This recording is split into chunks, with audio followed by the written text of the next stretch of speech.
مثال مصطفیٰ دنیا میں آئے جعفر صادق.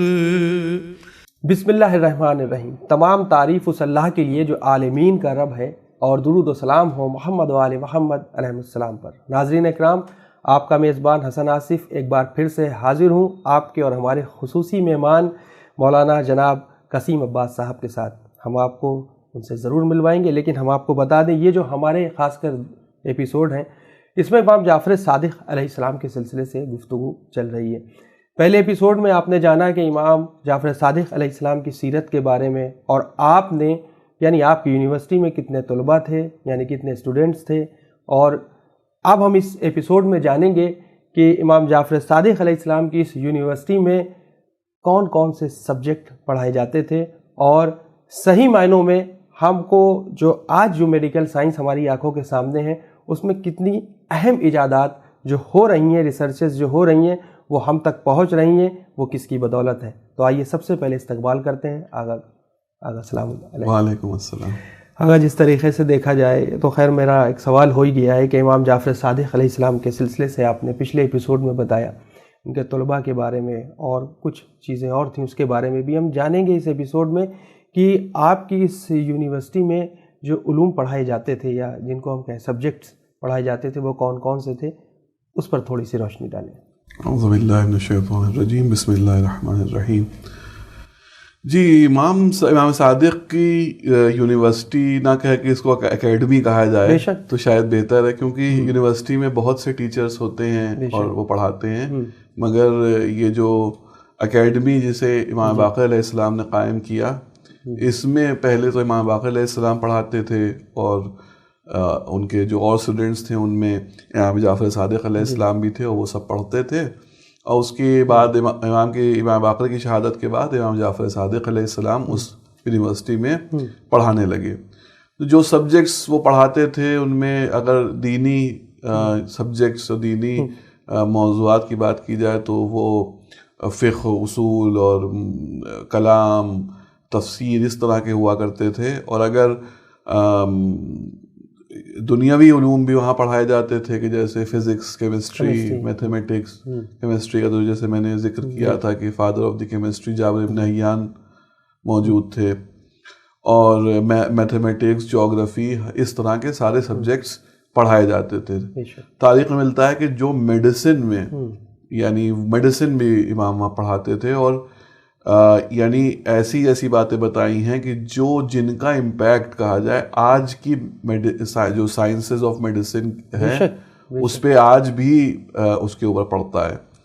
ایک چیز ملتی کہ امام نے بتایا تھا، ایک نسخہ کہا جائے کہ بتایا تھا کہ ایک نسخہ بتایا تھا کہ اگر ایک شخص جو ہے یہ سمجھ میں نہ آ رہا ہو کہ وہ زندہ ہے یا مر گیا ہے، جیسے آج کے دور میں تو کوئی کوما میں ہے یا کوئی اس طرح کے کوئی حالات آ جاتے ہیں تو اتنی ایڈوانس میڈیکل سائنسز ہیں، ایسی مشینیں ہیں، ایسی کیا کہا جائے ایکوپمنٹس ہیں کہ جن کے ذریعے یہ پتہ چل جاتا ہے کہ وہ انسان زندہ ہے یا نہیں ہے. مگر اس وقت امام نے یہ بتایا تھا کہ جو دو انگلیوں کے بیچ میں جو جگہ ہیں اس میں چیرا لگائے، یعنی انسیشن کریں، اگر خون جاری ہو جائے تو یہ نشانی ہے کہ وہ بھی زندہ ہے. سبحان اللہ. اور اگر خون نہ جاری ہو تو یعنی وہ مر گیا ہے. تو یہ اس وقت انہوں نے بتایا تھا، اور یہ بعد میں جا کے 12ویں صدی میں، یہاں تک یاد آ رہا ہے 12ویں صدی میں یہ چیز ثابت بھی ہوئی. تو اسی طرح جو ارسطو نے جو ایک وہ دیا تھا، ایک تھیوری دی تھی کہ 4 ایلیمنٹ کی تھیوری، کہ آگ، پانی، زمین اور ہوا، یہ چاروں سے مل کے ہر چیز بنی ہے. یہ تھیوری یعنی ہر چیز کا انہی چاروں کے ملنے جلنے سے بنی ہوئی ہے. جس کو ہم الیکٹران، نہیں، یہ الگ چیز ہے، یہ الگ چیز ہے. بلکہ یعنی وہ ہم لوگ جیسے مانتے ہیں جو ایلیمنٹس ہیں کہ جو وہ ایلیمنٹس نہیں، پہلے یہ تھا کہ صرف 4 ایلیمنٹ ہیں اور ہر چیز اسی کے ذریعے مل کے بنی ہے، آگ، ہوا، پانی اور زمین کے ذریعے. تو اب اس میں یہ امام صادق 12 سال کی عمر میں فرماتے ہیں کہ مجھے تعجب ہوتا ہے کہ ارسطو جیسے شخص نے اس طرح کی بات کہی، جبکہ یہ بات سامنے کی ہے کہ زمین جو ہے وہ یعنی ایلیمنٹ نہیں ہے، یعنی ایک ایلیمنٹ نہیں ہے، بلکہ بہت سی چیزوں سے مل کے بنی ہے. واہ. کہ جیسے کہ ہر میٹل، ہر دھات جو کہ زمین سے نکلتی ہے وہ ایک ایلیمنٹ ہے. اسی طرح اور پھر یہ آگے جا کر کے یعنی جب یہ تو ابھی خالی زمین کے بارے میں کہا تھا، جب اور بڑے ہوئے اور یعنی یونیورسٹی میں قائم ہوئی تو بعد میں یہ بھی ثابت کیا کہ یہ تینوں آگ اور ہوا اور پانی بھی ایلیمنٹ نہیں ہے. اور یہ یعنی یہ بات آپ غور کریں کہ یعنی 18ویں سینچری تک یہ سمجھا جاتا رہا ہے کہ ہوا ایلیمنٹ ہے، کیونکہ یہ جاننا کافی مشکل تھا کہ ہوا کو کیسے مطلب قید کیا جائے، اس کے اوپر ایکسپیریمنٹ کیا جائے اس دور میں، یعنی اس پورے عرصے میں. تو جب 18ویں صدی آئی ہے تب اس کے اوپر ایکسپیریمنٹس ہو پائے اور یہ ثابت ہو پایا ہے کہ جو ہوا ہے وہ یعنی کئی ایلیمنٹس سے مل کے بنی ہے. تو امام نے 1100 سال پہلے یہ بات بتا دی، اور یعنی جو یورپ کے سائنٹسٹ یعنی 18ویں صدی میں جو ایکسپیریمنٹ کے ذریعے وہ ثابت کر پائے، وہ امام نے 1100 سال پہلے ثابت کر دیا تھا. یعنی ہم یوں کہہ سکتے ہیں کہ امام جعفر صادق علیہ السلام یا امام محمد باقر علیہ السلام کے سلسلے سے ایک بہت بڑے سائنٹسٹ بھی رہے ہیں، اور ٹیچر، دین یا پرنسپل جو ہمارے سامنے اس وقت موجود ہے وہ ان سے بڑا کوئی نہیں. ارے یہی صرف نہیں ہے، آپ کو بتائیں انوائرمنٹ کو لے کر کے یعنی اس وقت وادی میں ہی بتا رہا ہے، اس وقت امام بتا رہے ہیں کہ یعنی جو آلودگی ہے، جو پولوشن ہے وہ نہ کریں. اگر پولوشن زیادہ ہو جائے گا تو اس زمین پہ رہنا ممکن نہیں ہو جائے گا. آپ بتائیے کہ اس وقت پولوشن کا تصور کرنا، بے شک یعنی کیسے کوئی تصور کر سکتا، جہاں اس دور میں پولوشن تھا ہی نہیں. یہ سوچنا، یہ سوچ جب تک یعنی امام نہ ہو، معصوم نہ ہو، یہ چیز بتائی ہی نہیں جا سکتی ہے. بہت اچھی بات ہے. اگر جس طریقے سے دیکھا جائے مکتب جو تشیع ہے ان کو فقہ جعفری کے نام سے بھی جانا جاتا ہے، اس کے بارے میں بھی ہمارے ناظرین کو بتائیں. دراصل تو جو شیعہ وہ ہے مذہب ہے وہ اصل میں تو وہ یعنی اسلام محمدی ہے. بے شک. اور رسول یعنی ہمارا یہ عقیدہ یہی ہے کہ رسول نے ہی یعنی اس فقہ کا کہیں یا شیعت کا کہیں جو بنیاد ڈالی تھی وہ رسول نے ہی ڈالی تھی. تو جب امام جعفر صادق علیہ السلام کا دور آیا تو اس وقت یہ تھا کہ اب مسائل میں پیچیدگی بھی آ چکی ہے، بہت سے ایسے مسئلے بھی ابھر کے آ چکے ہیں جو کہ ارلی اسلام میں نہیں تھے، اور پلس یہ بھی ہے کہ جو لوگ ہیں ان کے اندر ہی پختگی آ چکی ہے، وہ بھی اسلام کو اتنے وقفے سے قبول کیے ہوئے ہیں. تو ان دونوں ہی وجہ سے اچھا اب امام کو یہاں موقع ملا کہ وہ کھل کر کے اور کلیئرلی سارے مسائل کو بیان کریں، جوابات کو دیں کہ کلیئرلی لوگوں کی سمجھ میں آئے. تو اس کی وجہ سے یہ ایک وجہ کہی جا سکتی ہے، یہ ہے. ایک وجہ دوسری یہ ہے کہ کیونکہ ساری فقہ جو ہیں وہ یعنی کہا جائے منبع جو ہیں وہ امام جعفر صادق علیہ السلام ہی ہیں، کیونکہ امام ابو حنیفہ بھی انہی سے فقہ لے رہے ہیں، اور جو نیچے والے اس کے بعد والے آتے ہیں وہ بھی انہی سے لے رہے ہیں. تو یہ ڈفرینشیٹ کرنے کے لیے کہ ساری فقہوں کو تو ان کے نام سے ڈفرینشیٹ ہوئی، تو جو شیعہ کی فقہ تھی وہ بھی ان کے یعنی بانی کے کہا جائے کہ اس کے نام سے ڈفرینشیٹ ہوئی.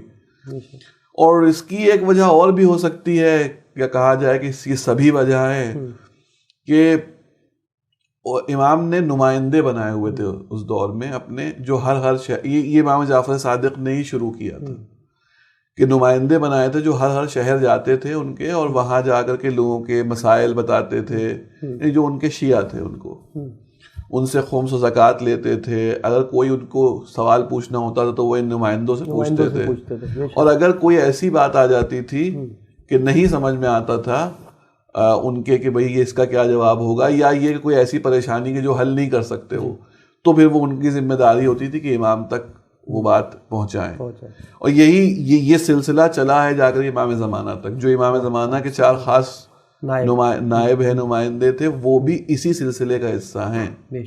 بہت اچھی آپ نے بات کہی. اگر ہم دیکھیں یوں فقہ مطلب جیسے آپ نے بتایا، اب اگر ہم اس کو فرقوں میں دیکھ لیں کہ آج چاہے ہم شیعت پہ ہی غور کریں زیدی، سادات، غیر سادات، نقوی، ہے نا. اگر ہم ان سارے چیزوں کو تھوڑی دیر کے لیے بھول کے اور ہمارے دماغ میں ایک چیز آنے لگے کہ ہم ایک چھت کے نیچے ہیں، وہ چھت، وہ جگہ جو حضرت محمد مصطفیٰ صلی اللہ علیہ وآلہ وسلم اور معصومین علیہ السلام کی جگہ ہے. آج اس طریقے سے لوگوں کو دیکھا جاتا ہے. مثلا مارکیٹ میں ایک نئی چیز چل گئی ہے کہ وہ بڑے عجیب طریقے سے وہ کہتے ہیں یہ صاحب زیدی ہیں تو ان کا یہ ہے، یہ ہیں تو یہ جو اس طریقے کی جو سوچ آ گئی ہے یہ ہم کو بہت پیچھے لے کے جا رہی ہے. ہم کو سوچنا ہے. ہماری قوم بہت پیچھے آ گئی. ہم جس امام کے ماننے والے ہیں، امام جعفر صادق علیہ السلام کی بات ہو رہی ہے ایپیسوڈ میں، ہم جس امام کے چاہنے والے ہیں، ماننے والے ہیں، اور جو علم کے میدان میں سب سے آگے تھے، لیکن آج ہماری قوم پستی کی طرف کیوں جا رہی ہے؟ ہم کامیاب اس طریقے سے کیوں نہیں ہو پا رہے ہیں جیسے امام علی علیہ السلام چاہتے تھے؟ اس کے بارے میں سوال آپ نے پوچھا. اس کے اندر بہت سی وجوہات ہو سکتی ہیں، مگر جو سب سے بڑی وجہ کہی جائے وہ شاید یہ ہو کہ ہم امام کی فضیلت کے تو قائل ہو جاتے ہیں کہ امام بہت، یعنی ان کی فضائل تھے، ان کی بہت فضیلت تھی، وہ بہت، اور خالی یعنی ہماری قوم نہیں، سارے مسلمانوں کے فرقے اہل بیت کی فضیلت قائل ہیں.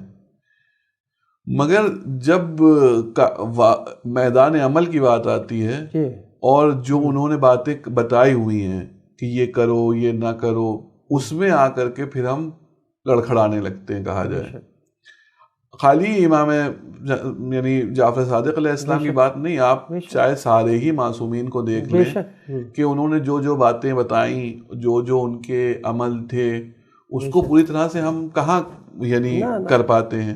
آپ سید الشہداء کو ہی دیکھ لیجئے، امام حسین کی زندگی کو دیکھ، کربلا میں جب انہوں نے تیروں کی بارش ہو رہی ہے، وہ نماز پڑھ رہے ہیں، تو اس سے ہمیں کیا سبق مل رہا ہے کہ نماز اتنی ہی اہمیت رکھتی ہے امام کی نظر میں کہ تیروں کی بارش میں بھی پڑھ رہے ہیں.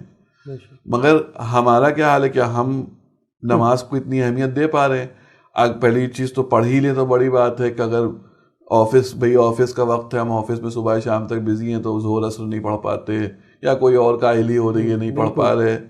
بالکل یہ سب وجہوں کی وجہ سے، یا اگر پڑھ بھی لی تو پھر یہ حال ہوتا ہے کہ یعنی وہ اہمیت کہ جو دینی چاہیے، جو اس کا حق ہے، وہ نہیں دے پاتے، اول وقت نہیں ہو پا رہی ہے، تو جو اہمیت بتائی ہے وہ نہیں دے پاتے. اس کے علاوہ ویسے ہی اگر آپ امام جعفر صادق علیہ السلام کے کارناموں میں سے، جن کا ایک کارنامہ علمی کارنامہ کہ اکیڈمی کھول دی، یونیورسٹی کھول دی، اس کی طرف اگر آپ دیکھیں تو جو آپ نے صحیح کہا کہ ہماری قوم شاید سب سے زیادہ پچھڑی ہوئی علم کے میدان میں ہماری قوم ہے. تو جیسے اور چیزوں میں پیچھے ہیں ان کی وہ تھی، ہم کو یہ چاہیے تھا کہ اس کے اندر ہم سب سے آگے ہوتے کہ ہمارے امام نے اتنا زیادہ علم کو، یہ بات ہے، ہر طرف پھیلایا. تو ہماری یہ ذمہ داری تھی کہ بھائی ہم ان کو دیکھتے تو علم کو اور آگے پھیلاتے. بالکل. مگر ہم خود ہی، ہمارے پاس نہیں آگے پھیلانے تو دور، ہمارے پاس خود ہی علم نہیں ہے. بالکل. تو وجہ یہ کہ ہم نے امام کی جو ان کی فضیلتوں کو تو مانا، ان کی بڑائیوں کو تو مانا، ان کو تو یہ دیکھا کہ ہاں اس سے خوش بھی ہوئے کہ بھائی واہ ایسی ان کی فضیلت و ایسے ان کے کارنامے. مگر جب انہوں نے جو نصیحتیں کی، انہوں نے جو باتیں بتائیں، انہوں نے جو نسخے دیے، اس کو ہم نے چھوڑ دیا. بے شک، بہت اچھی بات. تو جب تک ہم ان نسخوں کو، ان نصیحتوں کو مان کر کے عمل کے میدان میں اتر کے نہیں آئیں گے، تب تک ہم پچھڑے رہیں گے. بے شک، یعنی ہمارے اندر جب تک تقویٰ اور پرہیزگاری نہیں آئے گی تب تک ہم آگے نہیں بڑھ سکتے. آج شکل یہ ہو گئی ہے، چاہے ہم اپنے امت مسلمہ کی بات کریں یا اور لوگوں کی بات کریں، وہ طاقت جو جیسے آج چل رہا ہے، آج نئی چیزیں، باڈی بلڈنگ، طاقت، کوئی بہت زیادہ شکتیشالی دکھ رہا ہے یا بلوان دکھ رہا ہے قد و قامت میں، اس کو اپنا میسنجر بنا کے پیش کر دیا جاتا ہے. لیکن یہاں پہ تقویٰ و پرہیزگاری کی بات ہے، کیونکہ خیبر کے میدان میں جب 2 انگلی پہ در خیبر اکھڑا ہے تو رسول اللہ یہی تو صحابیوں سے کہہ رہے تھے کہ تم علی کی شجاعت دیکھ رہے ہو، میں علی کے پیر دیکھ رہا ہوں. کیونکہ جس وقت در خیبر ہاتھ میں تھا تو علی کے پیر ہوا میں تھے. یعنی تقویٰ اور پرہیزگاری جب تک اندر نہیں آئے گی کہاں امام تک ہم پہنچ سکتے ہیں. چاہے ہم کوئی بھی عمل کرتے رہیں، چاہیں گے ایک چھوٹا سا پیارا سا میسج دے دیں امام جعفر صادق علیہ السلام کے سلسلے سے ہمارے ناظرین کو. یا ہر جو رہبر ہوتا ہے اس کا جو یعنی پس منظر ہے یا بیک گراؤنڈ ہے اس کے حساب سے اس کا ایک خاص میسیج یا خاص وہ ہوتا ہے. تو امام جعفر صادق علیہ السلام کی اگر ہم زندگی ان کی سیرت کو دیکھیں تو ان کا میسیج جو ہے وہ علم کی اشاعت ہے, یعنی علم کی کو پھیلانا, علم کو دور دور تک پہنچانا. اور اس کے لیے, اور اس پہ یہ ضروری نہیں ہے کہ وہ علم صرف دینی علم ہو کہ فقہ و کلام و اصول کا علم ہو, بلکہ فزیکل سائنسز کا, جغرافی کا, میتھس کا, ہسٹری کا اور فلسفے کا, ہر اس طرح کے علم ہمیں ایز اے فالوور امام صادق علیہ السلام کا یہ چاہیے کہ اس کو نہ یہ کہ صرف ہم اپنے اندر یعنی علم کو بڑھائیں, علم کو پیدا کریں, علم کو زیادہ سے زیادہ پیدا کریں کہ ان کے فالوور ہیں, بلکہ اس علم کو دوسروں تک پہنچائیں, دور دور تک پہنچائیں. بہت اچھا. اور اس کے لیے ہماری یہ ذمہ داری ہے کہ ہم یونیورسٹیز کو قائم کریں, کالجز کو قائم کریں, ڈگری کالجز کو قائم کریں, انجینئرنگ کالجز کو قائم کریں اس لیول پر, اور چاہے چھوٹے لیول پر کہ پرائمری اسکول اور سیکنڈری اسکول اگر اس کو قائم کریں, نہیں کر سکتے تو کوشش کریں کہ جو دوسروں کے لیے یعنی ایسی وہ مہیا کریں کہ وہ وہاں تک پڑھ سکیں. اس کے ارے ہم یہاں تک کر سکتے ہیں کہ ہم ہمارے جو امام باڑے ہیں کہ جب ایام ازا ختم ہو جائیں تو اس کے اندر ہم ان کے لیے اس میں پڑھائی کے سینٹر کھولنے کے لوگ آ کے پڑھیں. ایک ریولوشن, ایک پورا وہ آ سکتا ہے, انقلاب آ سکتا ہے اس طرح سے علم کا. اور جب تک یہ ہم نہیں کریں گے کہ ان کے فالوور بن کے اس طرح سے علم کی ترویج کریں, تب تک جیسے ابھی میں نے کہا ہماری قوم پچھڑی ہی رہے گی. ہمیں اگر کامیاب ہونا ہے, آگے جانا ہے, تو ہمیں یہ ضروری ہے کہ اس علم کو خود بھی حاصل کریں اور دوسروں تک پہنچائیں بھی. بہت بہت شکریہ آغا. ناظرین, آغا کا مقصد یا اور جتنے بھی ہمارے جو عالم اس وقت ہیں, جو مولوی حضرات ہیں, یا ہمارے اماموں کے جو تذکرے ہیں, یا امام جعفر صادق علیہ السلام کی جو یونیورسٹی ہے, اس سے ہم کو ایک سب سے بڑی نصیحت یہ ملتی ہے کہ ہم اس دنیا میں اگر کامیاب ہونا چاہتے ہیں تو ہمیں دین اور دنیا کو تسلسل کے ساتھ میں لے کے چلنا ہوگا. اور اس میں جو سب سے امپورٹنٹ چیز ہے جو شخصیت کے اندر کردار سازی کرتی ہے وہ ہوتا ہے تقویٰ اور پرہیزگاری. جب تک ہمارے اندر تقویٰ اور پرہیزگاری نہیں آئے گی تب تک ہم زندگی میں کامیاب نہیں ہو سکتے. اس کے لیے ہمیں اپنے آپ کو, اپنی روح کو, یعنی ہم یوں کہہ سکتے ہیں جب تک ہمارا ذہن پاک نہیں ہوگا تب تک ہم اچھے کمالات انجام نہیں دے سکتے. فی الحال ہمیں اور آغا کو اجازت دیں. انشاءاللہ پھر کسی موضوع پر حاضر ہوں گے, لیکن آپ اپنا فیڈ بیک ہمیں www.winislam@gmail.com پر ضرور سینڈ کریں. فی الحال اجازت دیں اور دعاؤں میں یاد رکھیں. دیکھتے رہیں چینل ون پیغام انسانیت. شکریہ. خدا حافظ.